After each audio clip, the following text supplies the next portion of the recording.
Hello and welcome to my comments on your Google Hangout 2 for the group by Kennedy, John, Crystal, and Dalia.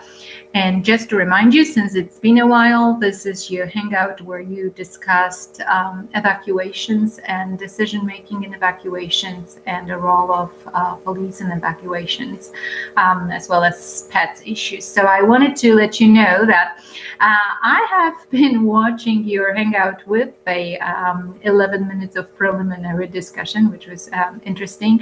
And I want to let you know that it was excellent and you had no gaps and really nice flow of your discussion, good facilitating. I'm assuming Kennedy was facilitating the session, or you were taking turns, and you had a really good coverage of topics and explored their readings. As Dalia said, there was a lot, and you did a good job navigating through the sources and linking to the readings. So brilliant discussion, and I really enjoyed it. So let me just cover some areas that you discussed and make some comments on them. You started with question number 1 about issues in evacuations and why people do not evacuate in emergencies and large-scale events. And John started a conversation on the fact that with public announcements and communications, people tend to want to confirm that the communications that they are getting are reliable and that they are truly in need to evacuate, whether the event is as bad as what's said on the media.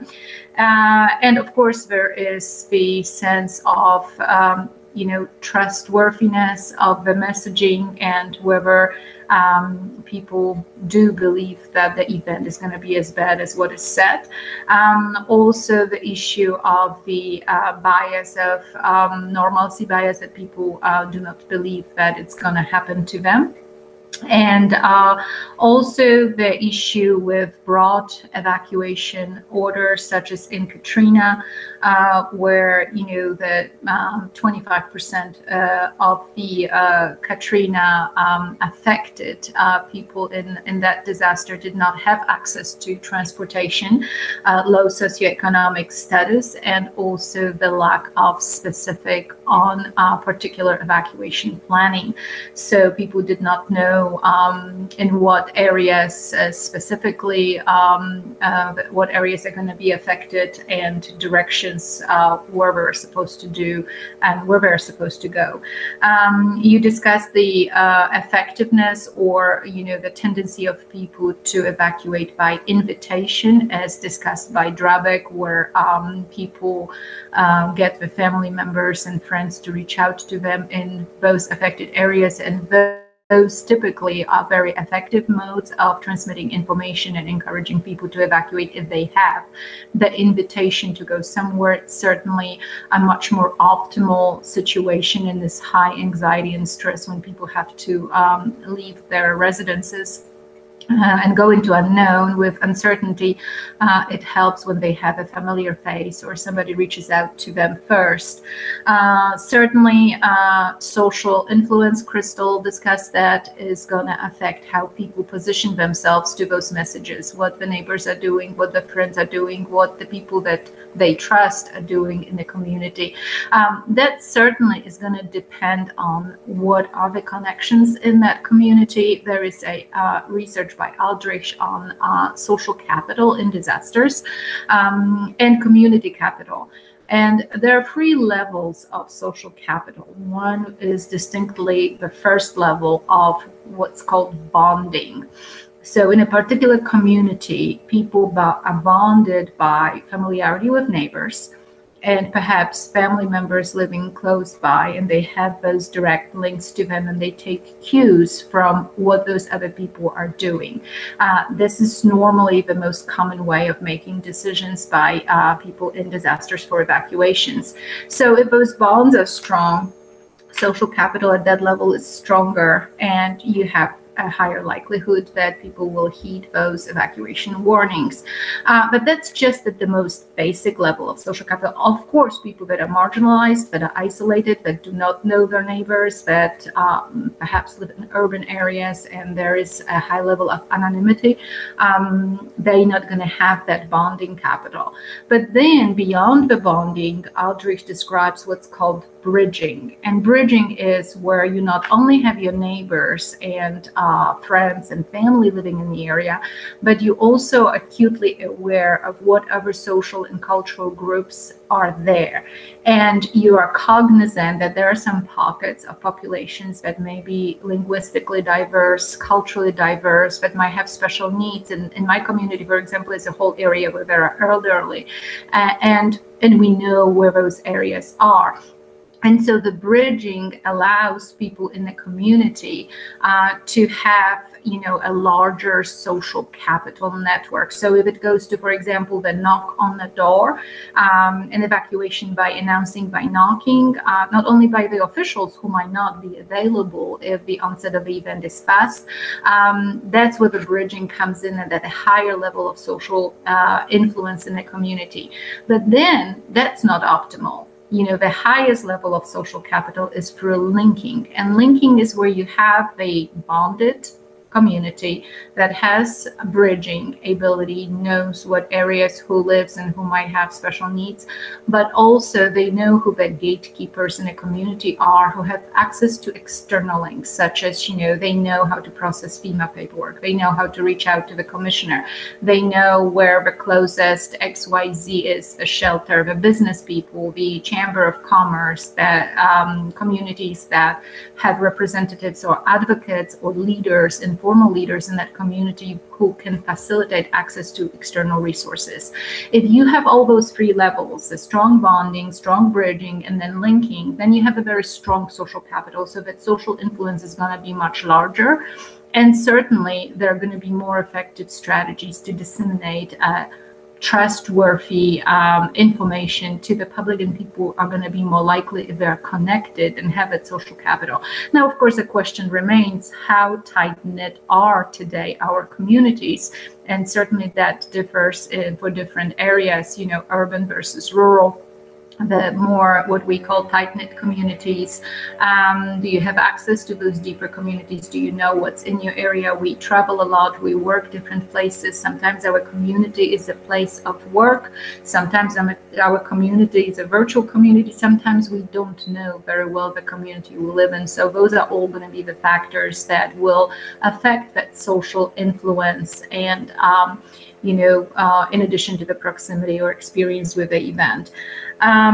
Kennedy talked about the overwarning creates complacency, and certainly that is often the case, that when the large-scale evacuation, mandatory evacuations are ordered and then nothing happens, and then next time around people are assessing it differently, and their risk perception is altered because they think, well, it wasn't as bad last time, and I had to pack up, and I had to do the pets and the kids, and and we stayed in the shelter, and it was horrible, and we're not going to do it this time. We're going to try to ride it out because it's not going to be as bad as they said. So certainly overwarning creates complacency, and that's the issue that emergency management has to contend with. Certainly, you mentioned the disability community, issues with traffic, getting stuck in traffic, in evacuation. So those previous experiences of people, I was on the Highway 59 during evacuation, during Rita, and that entire highway was at standstill, and people ran out of gas, and they were, the communities that were pass-through communities shut their doors, and businesses closed, and there was no access to basic, foods and toilets and things like that. So that created a lot of stress for the people that did evacuate. So you would think that even though, the evacuees were told that there's going to be people that are going to be dropping off gas along the routes and stuff like that, it was not happening. So the next time around, those people might make a decision based on that previous risk perception of not evacuating. I think, John, you talked about how your wife evacuated from Pearland, and by the time she got to Tomball or wherever she got, she was stuck in traffic for 5 hours. And somebody else, I think it was Dalia, discussed the evacuation in Savannah, Georgia. You know, the egress and exit routes, and you know, when there's limited transit route, then also that will affect the decisions to evacuate. So some of the mitigation strategies: clear definition of evacuation messaging, lessons learned, but are sometimes lessons observed. Crystal mentioned the Hurricane Pam preparatory exercise that clearly indicated that there should be some type of transportation planning for the case where the levee would break. And also the role of the media, that they tend to focus on, if it bleeds, it leads. So they show the drama unfolding and they focus on those really awe-inspiring messaging, which makes the news. Their role pre-disaster is not as sexy, and so they tend to get into it in the acute phase, or also they tend to over-dramatize the events. I think, I don't know if it was your team, but somebody was talking about the anchors standing in, being on a kayak and somebody was passing by, was in the water ankle deep. And then, people see that and they don't trust the public officials or public messaging. So big issues, in how media comes as a leverage instead of being a hyping up the disaster and creating a false sense of risk, where in reality risk might be different, and then that creates the complacency or disenchantment or distrust of the public towards what the public messaging might be. As far as the question of mandatory evacuations, Dalia mentioned that, when you look at the spread of the different states and what type of nomenclature they are using, there is no standard terminology or standard processes for what a mandatory evacuation or recommended evacuation, how they differ, what specifically those entail, how, different localities use those differently. And that's, certainly the issue.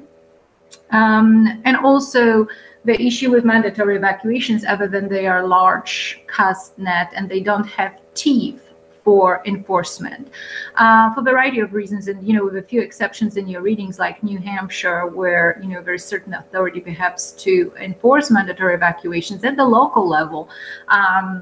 And John, that the police, particularly as you read in the readings, during the response phase are watchman style policing recommendation, right? So you're not going to put handcuffs on people who do not want to leave their home. First of all, this is not something you would do anyway. You do not have authority to do so. And second of all, during crisis, there is no resources available to be enforcing mandatory evacuation. So people instinctively know that and they realize that. So mandatory evacuation might be, as Kennedy, I think, mentioned, just a a buzzword, or they really have no teeth for enforcement. So that's an issue. The governor, yes, might announce that they're going to be enforced, but again, managing the incident happens at the lowest jurisdictional level. So that police officer, John, is not going to cuff people in the moment of the biggest trauma decision making about one of the most important things to people's sense of safety and security, which is their own household, and that's losing your home, losing your loved one, or divorcing are three biggest factors of stress in people. So your home is going to be your biggest investment in your life for most people. And it is a very, very emotionally charged decision. So law enforcement certainly does not want to be part of policing that. That's not the role. The role is there for support or, to provide protection, but not necessarily, from the sense of security being implementing any legalistic type of measures that differs that prevent or regular day operations on law and order. That certainly changes in disasters. Kennedy discussed the confusion and how clear guidelines are needed for citizens for evacuations, and again, very difficult to enforce them. And John, I think you mentioned that once the re-entry starts, the police have a lot more power of enforcement on making sure that people don't go to high-risk areas too early. And then you have some leverage there where you can prevent people from returning to their homes. However, on the front end, you cannot make them leave their home. That issue of law enforcement role in forcing people to do something is prominent in emergency management. If you think about mandatory quarantine, that's a very similar issue. We can have all the plans for mandatory quarantine, but how is local law enforcement going to be used, and on what legal basis to enforce quarantine? Now, certainly public health, and that's a interesting tidbit of information, public health officials have some authority of arrest if there is a public health threat. But again, it's not law enforcement and certainly not local law enforcement.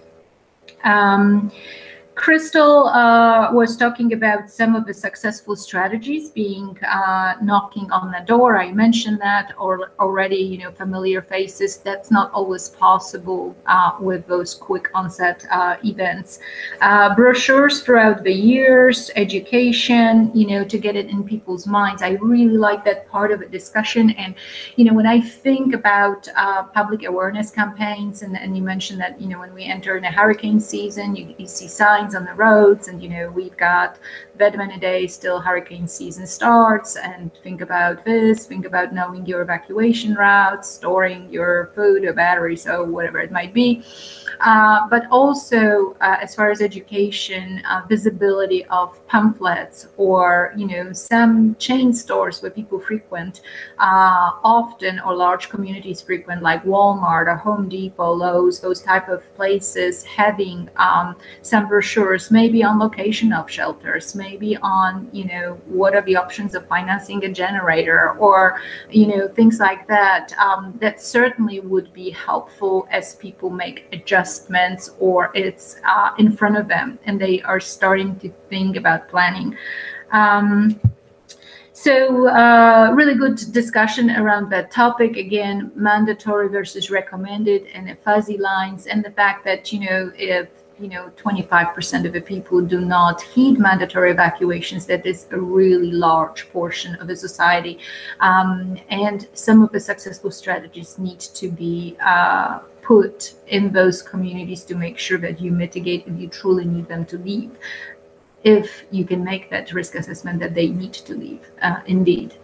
The third question related to how in different phases of the critical events, so the alarm phase, the acute phase, and the recovery phase, the law enforcing style changes. And again, I already mentioned that watchman style in the acute phase, more legalistic in the alarm or preparedness announcement phase, and then the servant leadership or community policing in the recovery phase, which is that's where truly the reality of the situation sets in for people as they return to their homes, and it's always worse than they expected, because if they have not had that subculture, if they have not been exposed, they haven't had a frequency of those events, coming to your flooded home for the very first time in your life, it's really, really traumatic. So the role of the police is going to change from, instead of asking, what are you doing here?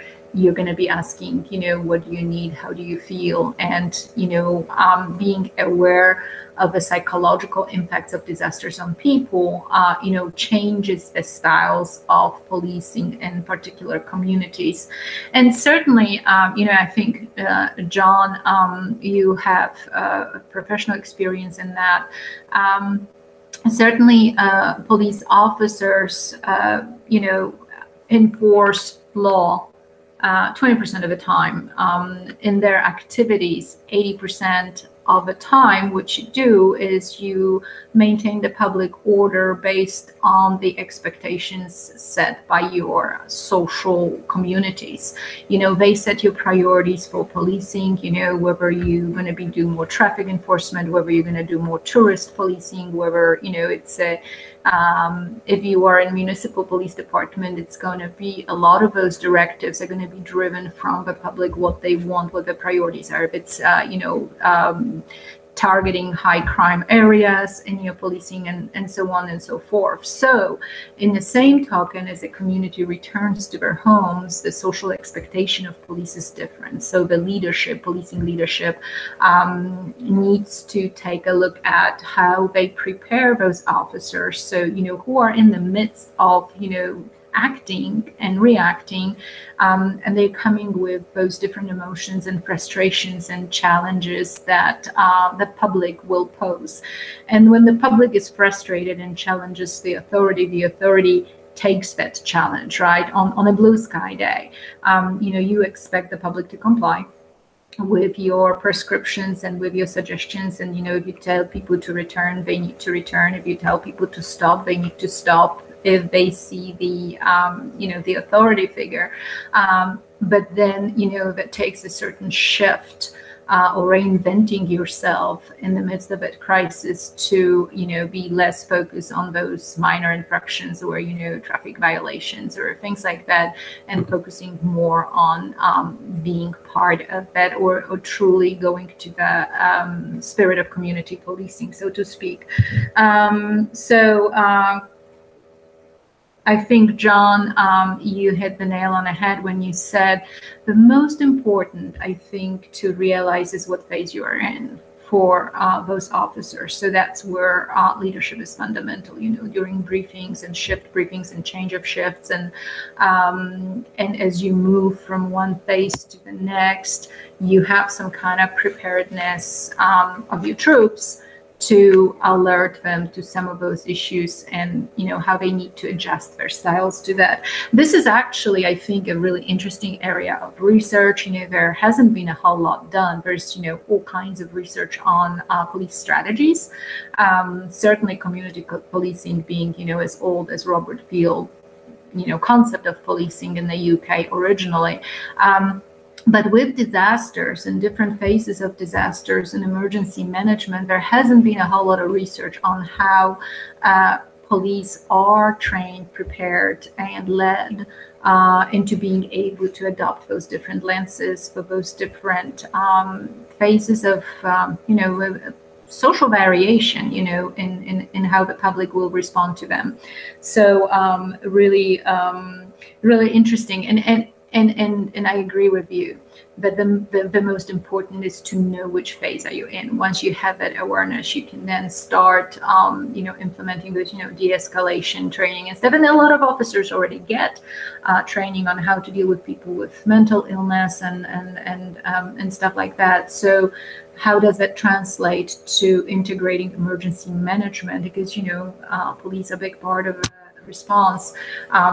Is there any training on that specifically? That's a good research area if you're thinking about your future capstones. I'm just throwing it out there. So situational policing in critical events, and also something to keep in mind that might be different in natural disasters versus security issue disasters. So if you have, even though we're adopting the all hazards approach, is there a difference in these three phases, how policing is done based on the type of event? So as we adopt the all hazard, are there nuances there as well for, is it a threat or is it a hazard? Something to think about. Okay, successful patterns of adaptation to disasters. I think you talked about subcultures here, and you, Kennedy, discussed those areas like Florida that get hit, or certain areas they get hit frequently. So there is a a certain adaptation processes that happen, and people cope based on familiarity and based on having, already strategies that they have worked out over time. Spontaneous evacuations are developed when subculture is strong. I thought that was really interesting. John talked about different patterns of disaster adaptation. And I want to bring an example of something I observed when I was at the University of Texas, Brownsville, with doing some research with emergency managers and local police there. UT Brownsville, and that was a few years back, so after 2008, where there are serious concerns, and there is a subculture among the faculty and the population of Brownsville that develop around the concept of the what they call pre-war and during the war. So they talked about pre-cartel presence in the area as a pre-war era, and then they were talking about being, in a war era, and they discussed how they used to go to Matamoros for lunch, and Matamoros is a deserted town. People lock the doors at 5 p.m. and you certainly do not go from Brownsville to Matamoros for lunch. When I was there, actually there were bullet holes that day from the shooting that occurred across the border between federalists and criminals. There were drones up in the air and stuff like that. And so the people talked about how they adjusted and adapted to the war times, that they don't frequent certain places, that they don't go to the Big Bend National Park anymore because there are border patrols along the way and they don't want to be bothered or ask their status. And around that conversation, the big topic that emerged was the one of evacuation of the University of Texas in Brownsville. And the University of Texas system has the evacuation plan to where if there is a threat from the south, natural or whatever it might be, mostly natural, then they would evacuate north to Austin. So the question that emerged was, how are we going to put our students on buses if we have a lot of undocumented students, and then there are checkpoints on the way out of Brownsville in different areas and by the ICE and Border Patrol. So this is a big issue for them in their evacuation planning. What do they do with those students? And that brings a very important concept that you might have thought or not thought about, which is the illegal residents in disasters and evacuations, because this is a population that is already vulnerable. They tend to stay away from public officials. They tend to stay away from emergency responders, and certainly from police. Their contact with police needs to be limited to minimum because they are already worried about their status, whether they have grounds, their risk perception is really high already. And so in disasters, though their social influence tends to be lower for those populations, their social capital is not as strong.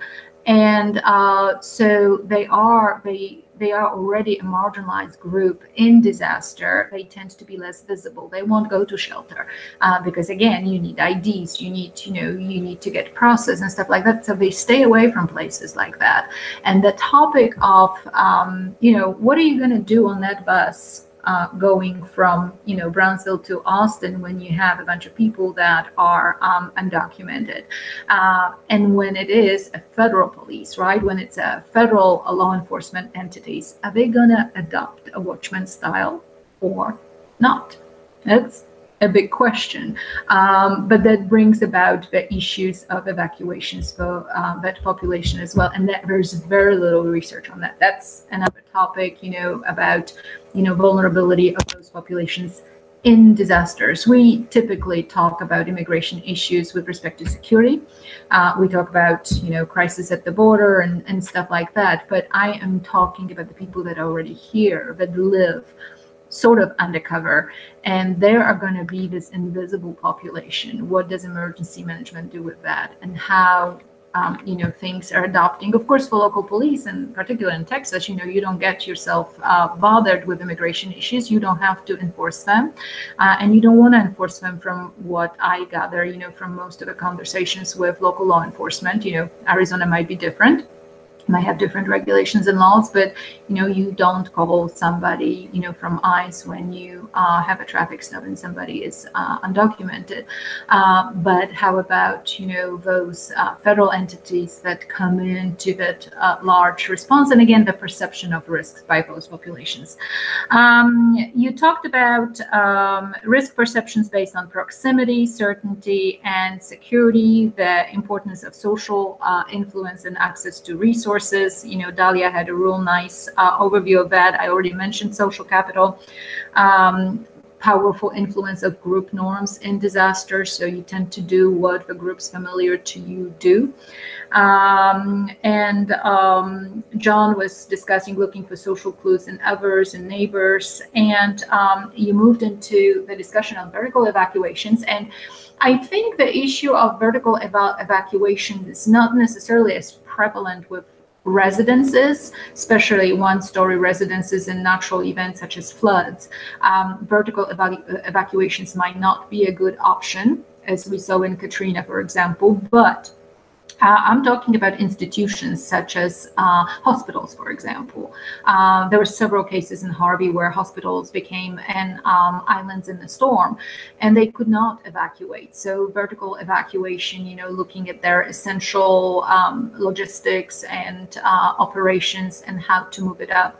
Montgomery County Sheriff's Office, and I spoke with the assistant to the sheriff, Deborah Schmidt, and she was telling me that in Harvey, they were just absolutely paralyzed by the decision that they might have to make, which they didn't have to make, but they were looking at the possibility of evacuating vertically. And they had their medical facilities on the lower floors and also the most violent offenders. And they had to think about how are they going to do that? How are they going to set the priorities? Are they going to leave them? Are they going to move them, at the expense of what? And so there was a big issue. There was several hospitals as well that had to consider vertical evacuations, which they did very well. But another issue, and I think you might have mentioned that, it's that in certain types of hazards like tornado, you evacuate vertically down versus up, or chemical spills like the largest chemical incident we had in Harris County in recent month, where it's not the evacuation you're going to consider, it's going to be shelter in place. And how do you effectively institute shelter in place, and do people know what it means? Do they know that they need to shut off their HVAC systems and stuff like that? Or did those agencies that announced those shelter in place and revoked for shelter in place, and then there was another shelter in place, did they communicate effectively for people? I think it was Kennedy maybe, or Crystal. One of you mentioned the people's adaptations, not evacuating, like creating the berms or sandbags and stuff like that. And I think what you discussed about this one guy doing is the product that is called the Aquadam. Aquadam, I think, was developed somewhere in Louisiana or somewhere in a Gulf area. There's a company that creates those. They're about, depending on how big, they can run about $9,000-$10,000. But that Aquadam and that house that you saw probably is the one that was cited after Harvey. It's, it's that barrier that can prevent, if you are going to have 2 or 3 feet of flooding over certain area, that could, be a good adaptation. But then, for a lot of people that we are discussing that are isolated, marginalized, it's low SES and stuff like that, this is a very expensive investment to have and deploy and purchase and have a $10,000 piece of equipment. Most people do not buy generators because already those adjustments and adaptations are very expensive. So, Aquadam might be good, but again, access to resources is that issue. Do you have that kind of money? So again, subsidizing, or when you're talking about subsidizing public transportation, rethinking the way we deal with flooding. And that's very difficult. There's something on community attachment to certain structures. In Louisiana, after Katrina, they considered building some Japanese model floating homes that were supposed to be really resilient to floods. And they were constructed in a way where it was not conducive to the cultural lifestyle of people in Louisiana that love their porches, their shotgun homes and stuff like that. So that concept didn't take at all, because you have to take into account also the cultural aspects of, your belonging in a community comes with a certain sense of what that community is about. Architecture is part of it. So how do authorities, emergency management, introduce new technologies that are responsive to those symbolic norms? That's another question for discussion. You talked about the levels of activating of Office of Emergency Preparedness in Louisiana as an example of how different levels of activations for some events that you can pre-plan for happen, during, what would happen sometime out, or what moments trigger what levels of activations and what activities would go with those that are preparing for potential evacuations. I want to mention, and John, you might know that during Ike, there was a plan, at least in the Galveston County, Houston Galveston Area Council, they had a plan for zip code targeted evacuation levels. So that many hours out from the landfall, they would evacuate those zip codes. That amount of hours before the landfall, they will target those type of zip codes. And then that is linked to that counterflow that you discussed. They wanted to make sure that the counterflow worked. So they wanted to create a pattern of throughput and passability and traffic control that prevented that congestion that happened in Rita, when I was stuck on the 59. So counterflow was never implemented eventually in Ike, but there were certainly evacuations were progressing along those zip codes. So that's a little bit more targeted way of enforcing or announcing the evacuations, and a little bit more logical. But of course, modeling that goes to weather modeling and those other strategies that the article discussed. And I realize that article is from 2005, so it's dated. So we might want to look at, those. I might actually look at some research post Ike to talk about, how those strategies have improved, although some have not at all. So meeting points for people that don't have cars, I think that was a really good discussion you had. The buses, many cars on the roads, creating HOVs. It might have been John that discussed the concept of high occupancy vehicle lanes and creating those, especially for certain types of vehicles.